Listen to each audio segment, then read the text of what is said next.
Assalamualaikum warahmatullahi wabarakatuh. Waalaikumsalam warahmatullahi wabarakatuh. Kami dari kelompok 6 Filsafat Hukum. Di sini kami akan membahas tentang hukum aliran bebas. Yang pertama, untuk penjelasan pertama sebelah kanan Saya Sri Ahmad Telok. dan kemudian saya atas nama Muhammad Yunus Irawan. Dan saya sendiri atas nama Sugianto. Saya Sugito Priyanto. Saya Risman Harifan. Berikut penjelasan dari masing-masing anggota kami. Ya, kita akan membahas mengenai sejarah mazhab atau aliran Freire-Slere. Mazhab Freire-Slere secara harafiah berarti teori hukum bebas, yang artinya sebuah aliran pemikiran dalam filsafat hukum yang menekankan pada peran hakim dalam menciptakan hukum.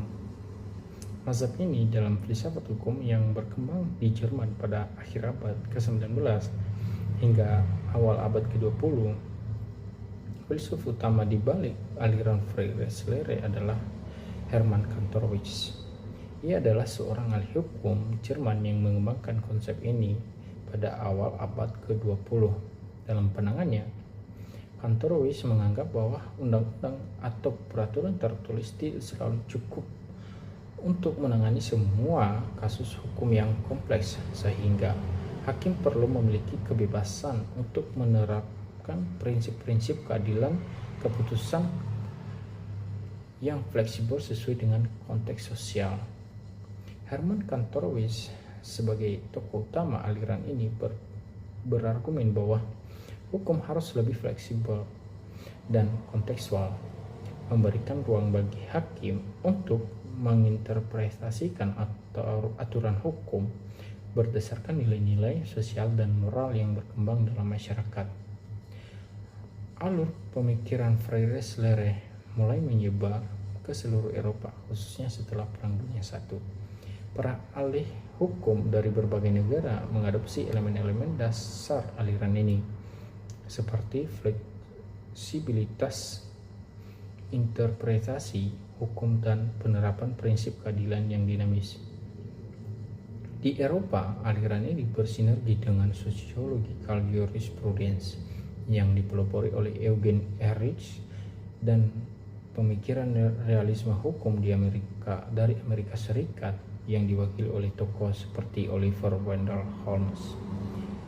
Ketika pemikiran-pemikiran hukum barat ini mulai masuk ke Indonesia, terutama melalui pendidikan dan literatur hukum kolonial Belanda, unsur-unsur Freire-Slere berpengaruh pada filsafat hukum di Indonesia. Indonesia dengan beragam budaya dan sistem hukum seperti hukum adat, hukum Islam, dan hukum nasional membutuhkan pendekatan yang lebih fleksibel. Freire-Slere menawarkan alternatif dari pandangan hukum yang sepenuhnya positivistik dengan menekankan pentingnya konteks dan keadilan substantif.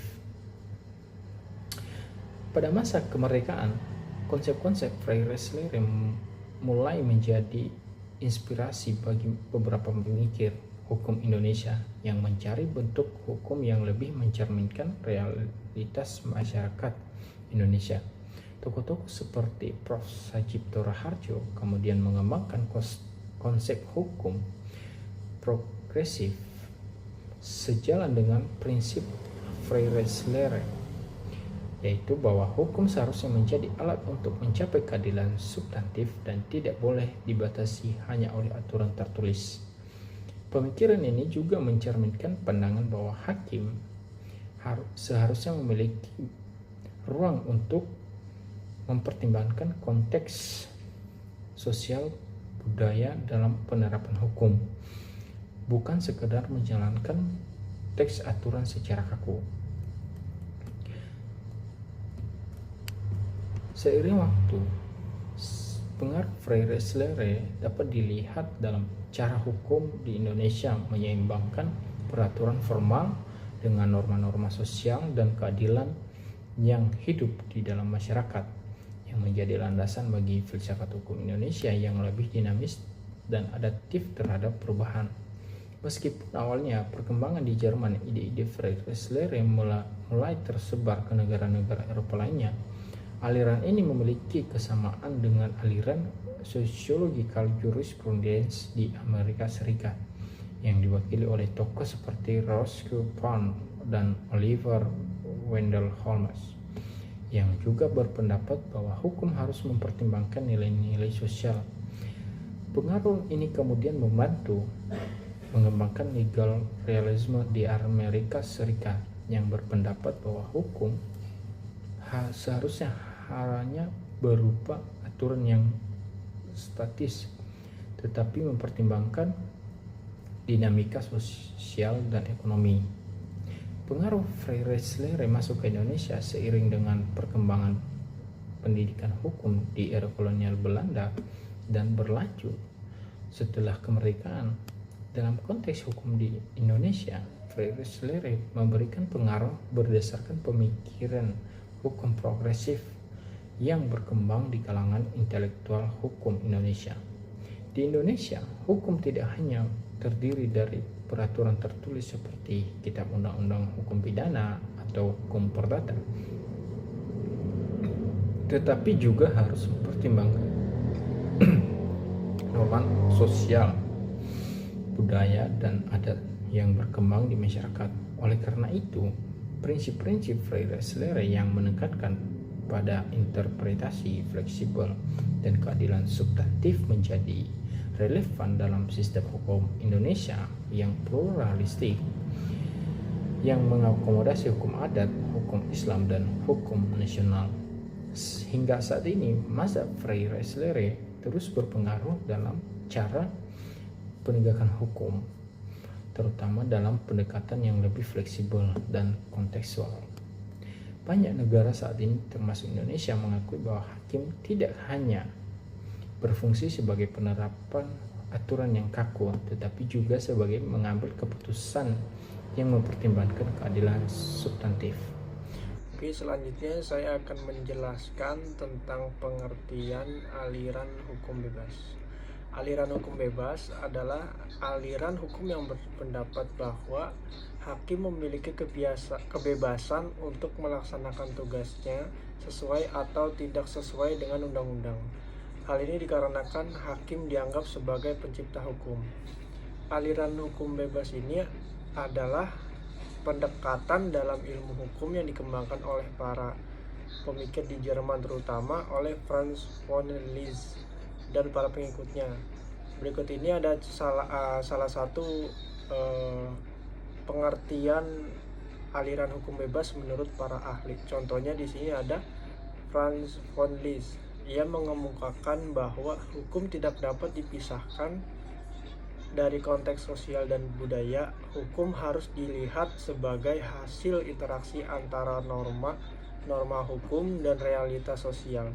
Dalam pandangan Liszt, hakim memiliki peran penting dalam menafsirkan hukum dan mengisi kekosongan hukum.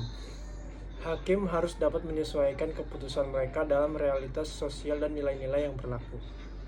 Selanjutnya, menurut Gunther Frankenberg, ia menggambarkan bahwa aliran hukum bebas sebagai pendekatan yang menekankan pentingnya interpretasi hukum dalam konteks praktik sosial. Ia berargumen bahwa hukum seharusnya tidak hanya dipahami sebagai teks, tetapi juga sebagai fenomena yang hidup dalam masyarakat. Frankenberg juga menyoroti bagaimana hukum dapat berfungsi sebagai alat untuk perubahan sosial. Ia percaya bahwa hukum harus beradaptasi dengan kebutuhan masyarakat yang berubah. Selanjutnya, menurut Carl Friedrich von Weizsäcker, ia menekankan bahwa aliran ini berfokus pada pemahaman hukum sebagai produk dari proses sosial yang dinamis. Hukum harus mampu beradaptasi dengan perubahan dalam masyarakat. Weizsäcker berargumen bahwa hukum tidak bisa dipisahkan dari nilai-nilai moral. Ia percaya bahwa setiap sistem hukum harus mempertimbangkan aspek etika dan keadilan, mengingat hukum berfungsi dalam konteks kemanusiaan. Selanjutnya, menurut Robert Alexy, ia menyatakan bahwa aliran hukum bebas mengajak untuk mempertimbangkan nilai-nilai etis dan moral dalam penegakan hukum, serta mengedepankan dialog antara norma hukum dan norma-norma sosial. Salah satu kontribusi utama Alexi adalah pembagian antara prinsip dan aturan. Ia menjelaskan bahwa prinsip adalah norma yang mengharuskan pencapaian tujuan tertentu, sedangkan aturan berfungsi sebagai panduan yang lebih spesifik. Dalam konteks hukum, prinsip-prinsip seringkali lebih fleksibel dan dapat berfungsi sebagai landasan untuk penilaian hukum. Nah, secara umum, aliran hukum bebas ini menekankan kebutuhan untuk memahami hukum dalam konteks yang lebih luas, mengakui bahwa hukum bersifat dinamis, tidak terlepas dari perubahan sosial. Sebagai seorang mahasiswa hukum, Fakultas Hukum, tentunya kita tidak asing dengan mata kuliah filsafat ilmu hukum, di mana mata kuliah ini mempelajari tentang aliran atau mazhab-mazhab dalam filsafat ilmu hukum. Salah satunya adalah aliran hukum bebas. Perkenalkan, saya Sugianto dari Fakultas Hukum Universitas Pamulang. Baiklah, di sini saya akan mencoba menjelaskan tujuan dari aliran hukum bebas menurut ahli.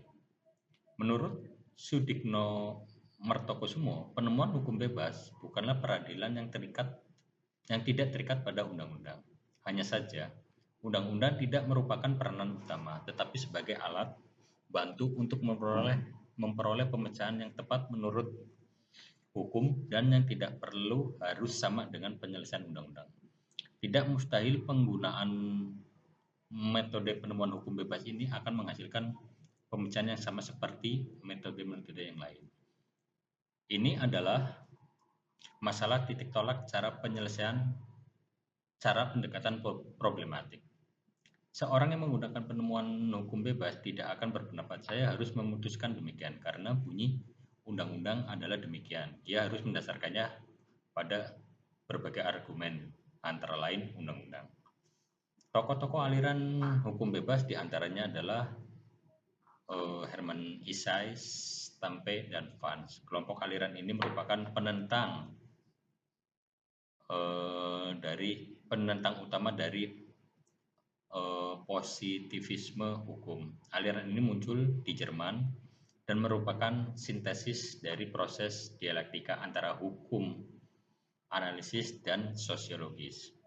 Aliran ini sejalan dengan kaum realis di Amerika, yang dimana di dalam aliran realis di Amerika dalam menentukan hukum bersumber pada putusan hakim. Reaksi yang tajam terhadap legasme baru muncul sekitar 1900 di Jerman.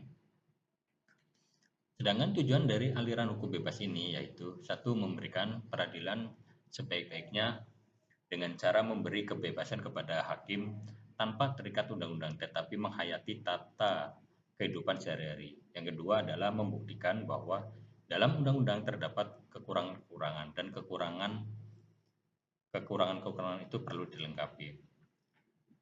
Tentunya pengikut aliran hukum bebas ini menentang pendapat bahwa kodifikasi itu lengkap dan bahwa hakim dalam proses penemuan hakim tidak mempunyai sumbangan kreatif. Tidak seluruh hukum terdapat dalam undang-undang. Di samping undang-undang masih terdapat sumber-sumber lain yang dapat digunakan oleh hakim untuk menemukan hukumnya. Mereka menganggap titik tolak Montesquieu bahwa hakim tidak lebih dari corong undang-undang. Secara tegas merupakan fiksi. Demikian sedikit penjelasan tentang aliran hukum bebas, tujuan, dan menurut para ahli. Terima kasih. Izin menambahkan, saya Sugito Aprianto dari kelompok 6. Sedikit uraian tentang aliran Freire-Leher atau hukum bebas. Kelebihan-kelebihan aliran Freire-Leher ini utamanya adalah satu, kreativitas hakim. Aliran ini memberikan kebebasan kepada hakim untuk membuat keputusan yang adil berdasarkan situasi yang konkret tanpa terikat secara kaku pada teks undang-undang. Dan ini memungkinkan hakim untuk lebih fleksibel dan adaptif dalam menyelesaikan kasus. Kemudian yang kedua, relevansi dengan kehidupan nyatanya. Aliran Freire-Schleicher ini menekankan bahwa keputusan hukum harus mencerminkan kenyataan sosial dan konteks budaya. Hal ini membuat putusan hukum lebih relevan dan sesuai dengan perkembangan dalam masyarakat tersebut. Kemudian pembaruan hukum dengan mengizinkan hakim untuk membuat keputusan berdasarkan prinsip-prinsip keadilan. Freire-Schleicher ini dapat menjadi sumber pembaruan dalam hukum yang responsif terhadap perubahan sosial dan budaya. Kemudian fokus pada keadilan. Aliran ini menekankan pentingnya mencapai keadilan dalam situasi kasus. Dalam setiap kasus, hakim diharapkan untuk mencari hasil yang paling baik bagi semua pihak yang terlibat. Dengan demikian, pendekatan yang fleksibel dan adaptif ini Freire-Schleicher memungkinkan sistem hukum untuk lebih responsif terhadap perubahan dan kebutuhan dalam masyarakat. Kemudian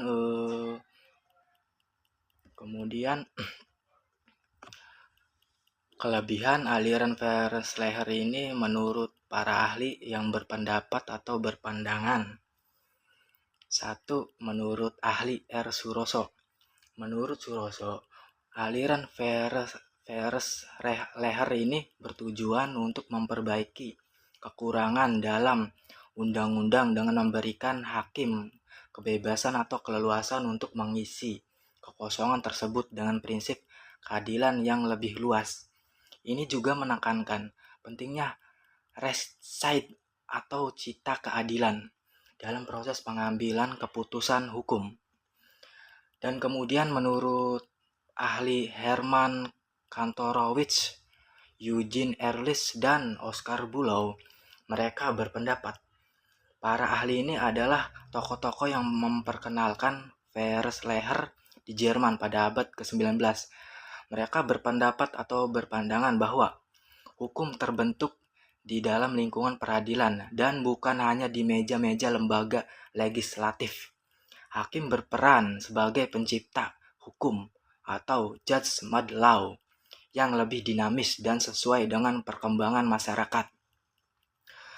Dengan pandangan-pandangan ini, kelebihan-kelebihan ini menunjukkan bahwa Freire-Schleicher memberikan fleksibilitas dan relevansi dalam penegakan hukum, serta memungkinkan hakim untuk mencapai keadilan yang lebih baik dalam setiap kasus. Demikian uraian atau sedikit tambahan dari saya, Sugito Aprianto, dari kelompok 6. Terima kasih. Baik teman-teman, saya ingin melanjutkan tentang aliran bebas atau aliran Freire-Schleicher atau Free Law School. Jadi aliran ini salah satu aliran dalam filsafat hukum yang berkembang pada abad ke-19 hingga abad ke-20, yang pada intinya itu hakim diberikan kebebasan untuk menciptakan hukum apabila ada aturan yang tidak memadai ataupun apabila ada kekosongan hukum. Sehingga hal-hal ini kemudian ada kekurangannya. Aliran bebas ini ada kekurangannya secara umum, diantaranya kurangnya kepastian hukum. Ya, kurangnya kepastian hukum ini karena penafsiran hakim jadinya. Nah, ataupun tergantung subjektivitas hakim. Kedua, subjektivitas hakim. Ini subjektivitas hakim ini kadang diragukan atau rentan bisa membias gitu teman-teman. Kemudian berikut yang ketiganya, tidak konsisten dengan prinsip demokrasi. Itu kekurangan ketiganya. Dalam sistem demokrasi, hukum harusnya dibuat oleh badan legislatif dan menggeser kepentingan-kepentingan kekuasaan. Berikut yaitu kehilangan landasan normatif. Ya. Aliran ini dianggap mengabaikan peran penting norma hukum yang telah ditetapkan dalam undang-undang. Yang kelima, sulit diukur. Kebebasan dalam menciptakan hukum ini sulit diukur ataupun dibatasi, sehingga penerapannya seringkali tidak seragam. Ada beberapa para ahli yang mengkritiknya seperti Hans Kleinsen dalam pendapatnya mengemukakan bahwa asas kebebasan ini berpotensi mengancam asas hukum negara. Bagi Kleinsen, hukum itu harus bersifat normatif dan berdasarkan hierarki norma, bukan ada kebebasan subjektif hakim gitu. Sementara itu di sisi lain teman-teman, ada juga pendapat Rudolf John Jering yang menganggap bahwa hukum tidak boleh didasarkan semata-mata pada kehendak individu atau dalam tanda kurung seorang hakim gitu loh ya. Kemudian Eugen Ehrlich dalam pendapatnya, walaupun mendukung pendekatan sosiologis terhadap hukum, namun dia menekankan pada aspek kebebasan hakim tanpa mempertimbangkan hubungan hukum dengan norma sosial. Max Weber juga dalam keterangannya menyoroti adanya ketidakstabilan hukum akibat subjektivitas hakim ini. Selain itu teman-teman, ada juga Gustav Radbruch yang mengkritik bahwa kebebasan dalam menciptakan hukum bisa membahayakan keadilan karena keputusan hukum yang subjektif tidak selalu sesuai dengan nilai-nilai moral dan prinsip keadilan yang universal. Sederhananya ataupun kesimpulannya, penerapan hukum yang fleksibilitas ini dianggap hanya relevan dalam kasus-kasus tertentu, dan tidak pada semua perkara ataupun pada semua kasus. Kekurangannya terutama terletak pada potensi menciptakan ketidakpastian hukum ataupun subjektivitas seorang hakim dalam memberikan putusan.